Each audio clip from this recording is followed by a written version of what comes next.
চট্টগ্রাম বিশ্ববিদ্যালয় কেন্দ্রীয় ছাত্র সংসদ নির্বাচনে শিবির সমর্থিত সম্প্রীতি শিক্ষার্থী জোট প্যানেলের দুই নারী প্রার্থী সাইবার বুলিং ও স্লাট শেমিং এর শিকার হওয়ার অভিযোগ করেছেন। দুপুরে প্রধান নির্বাচন কমিশনারের কাছে লিখিত অভিযোগ জমা দেন ভুক্তভোগীরা।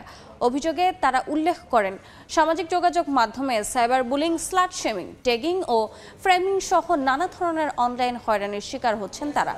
অভিযোগকারী দুই নারী প্রার্থী হলেন সহছাত্রী কল্যাণ সম্পাদক পদপ্রার্থী জান্নাতুল আদল নুসরাত ও নির্বাহী সদস্য পদপ্রার্থী জান্নাতুল ফেরদৌস সানজিদা। বিষয়টি তদন্ত করে দোষীদের বিরুদ্ধে দ্রুত কার্যকর ব্যবস্থা গ্রহণের দাবি জানান তারা।